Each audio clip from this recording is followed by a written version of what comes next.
Welcome to the Lounge, presented by DraftKings. I'm Cassie Cherigo, and today I am joined by Andrew Vorhees. Thanks for being here with me today. Absolutely. Thanks for having me on. So we're a few weeks away from the NFL draft, and this time last year, your story was one of the most talked about stories coming out of the Combine. For fans that don't know, you tore your ACL during drills last year at the Combine, and then kind of famously at this point, returned the next day, gutted out 38 bench press reps. It was the most of anyone last year at the Combine. Going into the Combine as offensive lineman, did you ever expect to become this sort of viral sensation coming out of it? No. It took me by surprise, just as it did everyone else. So, unfortunately, it was because something bad that happened, but I was glad to make something good happen out of it, and I think it's going to make me a better player. Just knowing that I've gone through that adversity and just having kind of like all the support and stuff from previous players and fans and friends, and I mean the list goes on and on. So the support throughout that entire tragic process, if you will, couldn't have been any better, if that makes any sense. Yeah, totally. That's awesome. Was there anyone in particular that like jumped out at you like, oh, this is really cool that I heard from this person at that time? Yeah, I mean, two people.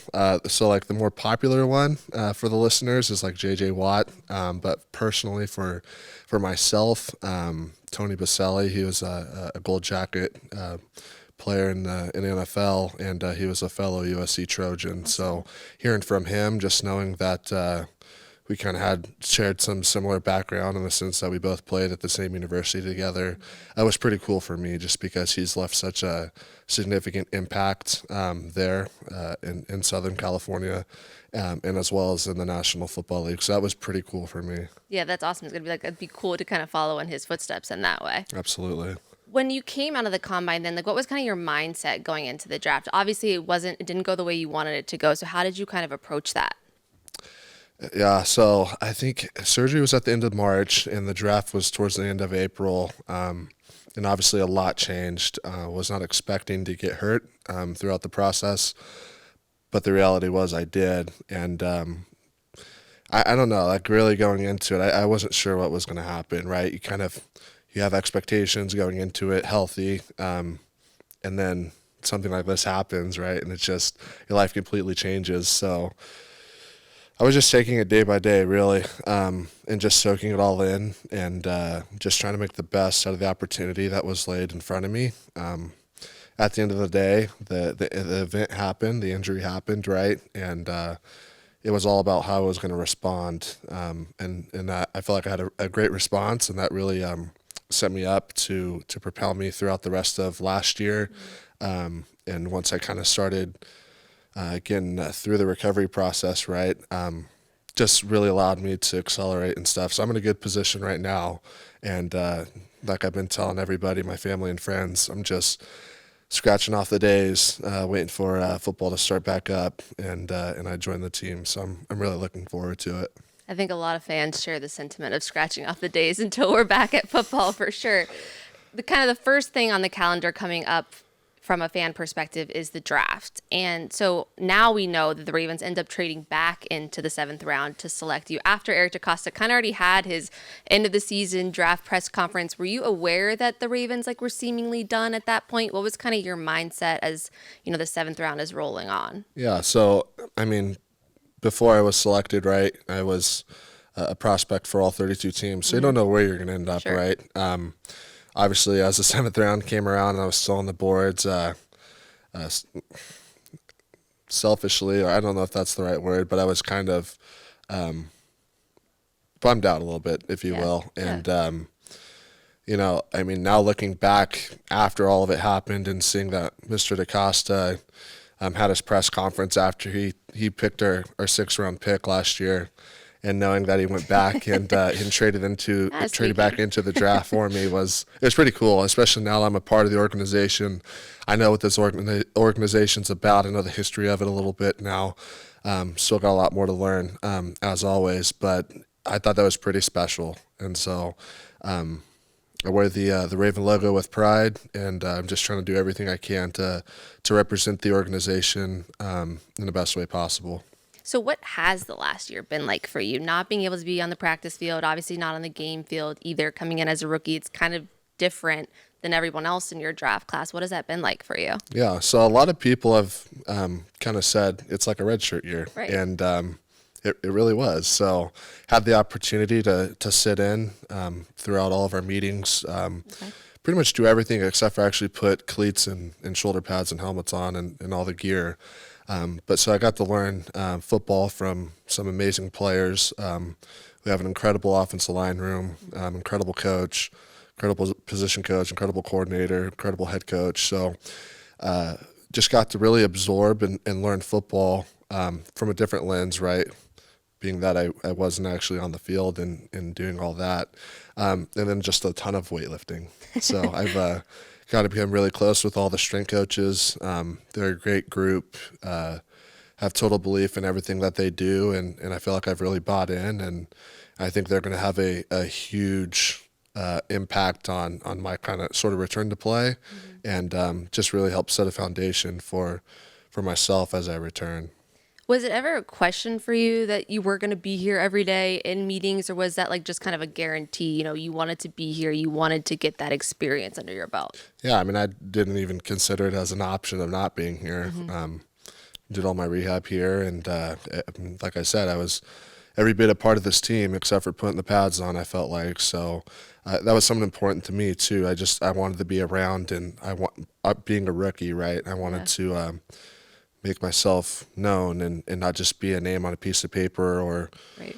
come in starting this off season. Guys, be like, who's this guy? So yeah, I was glad I was here for the entire year. Did you still feel like you were able to kind of take part in that because you were in the meeting rooms, you were doing everything except the practice field, just like that bonding of that first year for you? Yeah, I mean, our room specifically, right, with, I know Kevin Zeitler's not here anymore, but you just talk about such a veteran guy who's been in the NFL for so long. He really understands the significance and the importance of kind of creating a brotherhood, especially in the offensive line, which that's one of the most important position groups on the field when it comes to Yeah. playing together and being a brotherhood. So, just having examples like that in the room and just everybody else really buying into kind of the brotherhood mentality was awesome. So yeah, I felt every bit a part of the bond in the room specifically, and especially on the team as well. And this was a fun locker room this year, I feel like. Did that feel like that for you? Coming out of college, I feel Yeah. like it's always a different kind of perspective for guys. You don't have that like college atmosphere. But to me, like this locker room this season kind of seems like closer to that than other locker rooms we've had. Yeah, I mean, just like you said, coming out of college, you just don't know what to expect, right? Right. You're dealing with a bunch of professionals, guys in their young 30s, families, kids. Yeah, different times in their life. Absolutely, different seasons for sure. But yeah, no, it felt like we were really close. It felt pretty similar to the college locker room in a sense that we just spent so much time together and stuff. So that was really fun to be a part of this past season with that team specifically. Yeah. Did not being able to step out on the field take a toll on you mentally? Like, how did you kind of handle that throughout the year?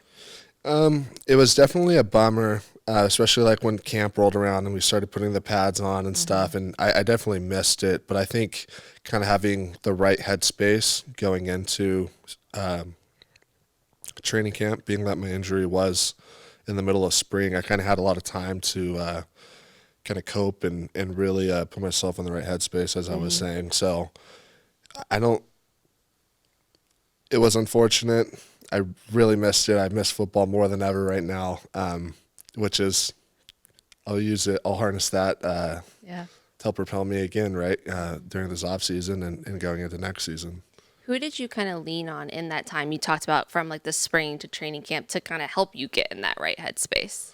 Yeah, I contribute a lot of that to my wife, Samantha. She really helped me out through all that. She's been there with me now we've been married for 6 years. So we got married young in college. So she's been there for the entire journey and process. And she's been nothing but uplifting and encouraging through all the ups and downs, the ebbs and flows, if you will. But specifically through my ACL injury at the combine, she really was my rock, and I couldn't be more thankful for her and just proud of her commitment to supporting me throughout my journey. That's awesome. I love that. Props to her. We appreciate that she's there for you in that way. That's incredible. You mentioned Kevin Zeitler, and obviously he's departed from the Ravens. There's a few pieces from your group that have left. So what are your kind of goals going into the season, knowing that there is a lot of opportunity in that position group? Yeah. Obviously, I'm aware with the opportunity that lies ahead of me. But at the end of the day, right, I have to go and I have to earn a job. Everyone has to earn a job in that room. And so, I mean, right now the competition looks a little different because we're not in season. So I'm competing against myself every day, and I really have been my entire life. So it's just try to be the best player, best athlete I could be, to then give myself the best opportunity to kind of turn that into a position to play right in the fall, because that's the goal at the end of the day. But yeah, I'm just looking forward to the opportunity to compete, and really just looking forward to getting back out there.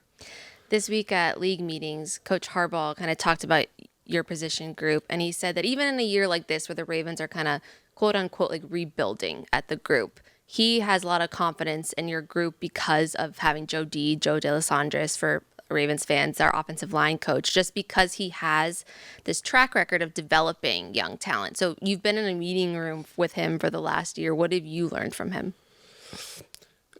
Learned a lot about just details, and kind of like a little saying I heard back in college: change the way you look at things, the things you look at begin to change. So he really is a detail-oriented coach, and it shows. I mean, we had one of the best rushing offenses in the NFL last year, and I think it's a huge credit to Coach D and his commitment, right, to just making us be the most disciplined offensive line that we can be day in and day out. So big props to Coach D, and I'm looking forward to now getting developed by him when I get my cleats on out there. So really looking forward to it. Absolutely. I love watching him at practice. He's one of the funniest guys here to me. Coach Harbaugh also said this week that he expects you to be, full go come the offseason workout program starting in a couple weeks. So how do you feel, physically, mentally, and emotionally kind of being able to really get back in there for the first time? Yeah, I'm anxious. Going back to what I said earlier, just scratching the days off. I'm physically, I'm all ready, right?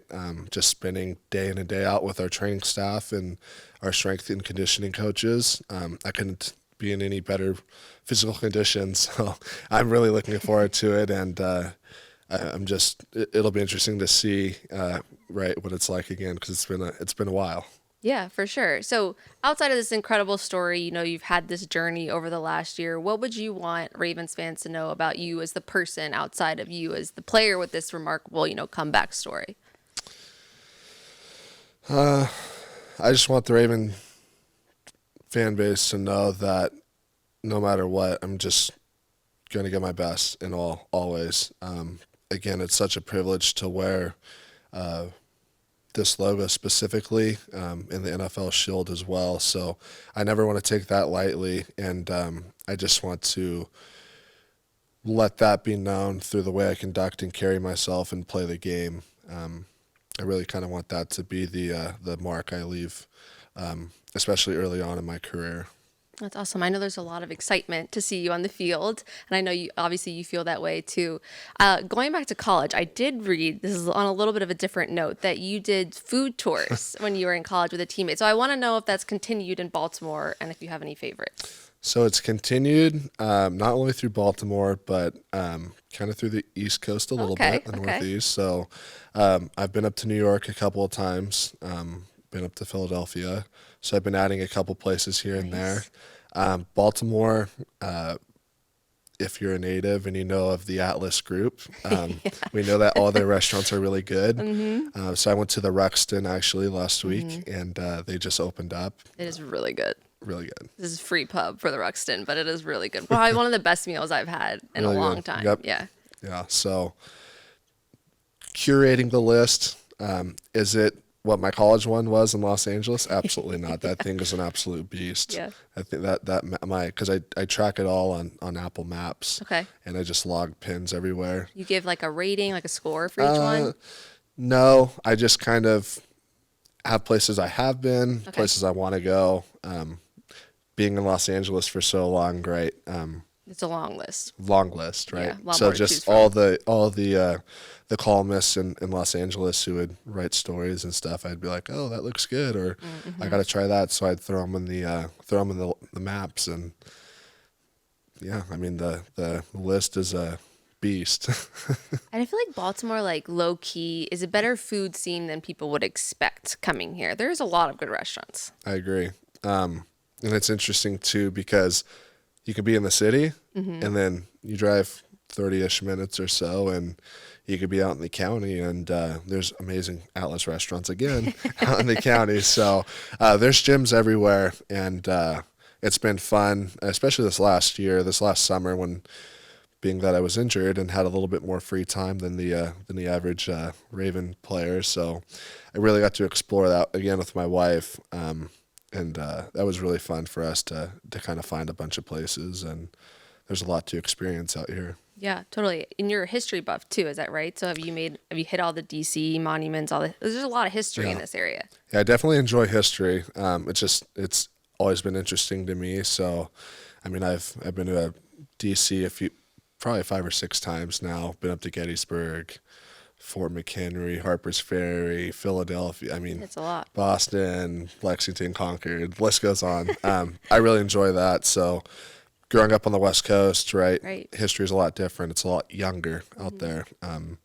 So being on the East Coast now, kind of for the first time living out here, I'm exposed to a whole new world of history. So it's been fun to learn and go sightsee at a lot of places that really helped develop America and set the foundation for the country. So that was been fun. Yeah, it's a little bit of a silver lining this year. You had a little more free time to be able to explore some of those other passions outside of football. Yeah, I mean, definitely history is one of them. All right, Andrew, this has been awesome. I really think Ravens fans will enjoy kind of getting to see this peek about what this last year has been for you, what you are like as a person. So we haven't gotten to hear from you a lot in the past year. So we're excited for you for this off-season program to get started in a few weeks, and looking forward to seeing you on the field this fall. Yeah, thank you again, and I'm looking forward to it as well. And go Ravens! Ended on that. It's perfect. Thank you. Yep, awesome.